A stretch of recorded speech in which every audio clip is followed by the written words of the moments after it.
Everyone, আমি অপর্ণা নতুন ব্লগে স্বাগতম। অনেক অনেক ভালোবাসা। আশা করি তোমরা সকলে ভালোই আছো, আমিও ভালো আছি। চলো আমি দুপুরে কী রান্না করছি দেখো বন্ধুরা। দেখো এখানে ভাত বসিয়েছি, এখানে কুমড়ো সেদ্ধ দিয়েছি। হ্যাঁ, এই যে কুমড়ো দেখতে পাচ্ছ, কুমড়ো আর ভাত একসাথেই সেদ্ধ দিয়েছি। এখানে ভাত আর কুমড়ো হচ্ছে। আর এখানটায় দেখো বন্ধুরা গাটি কচু করেছি, শুধু গাটি কচু দিয়ে পেঁয়াজ দিয়ে আদা রসুন দিয়ে কষা কষা করেছি। দেখো কেমন হয়েছে দেখতে, দেখছো? আর এখানটা দেখো বন্ধুরা কাঁচা ইলিশের ঝাল করেছি, একটু পাতলা ঝোল করেছি বুঝলে।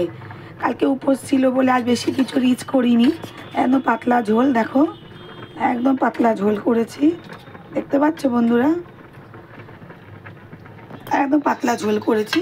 কাঁচা ইলিশের ঝাল করেছি, ঝালটা মানে একটু ঝোল করেছি দেখো। আর এই গাটি কচুর কষা করেছি। আর এখানে ভাত হয়ে এসে নামিয়ে ফেলবো।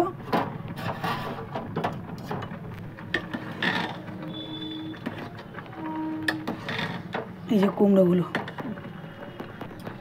দেখো, দেখেছো আমি আজকে এইটুকুই রান্না করেছি, কেন কাল উপোস ছিল, বেশি কিছু করিনি, শরীরটা ঠিক নেই। যদি তোমাদের ভিডিওটি ভালো লাগে লাইক কমেন্ট শেয়ার ও সাবস্ক্রাইব করে দেবে বন্ধুরা। টাটা।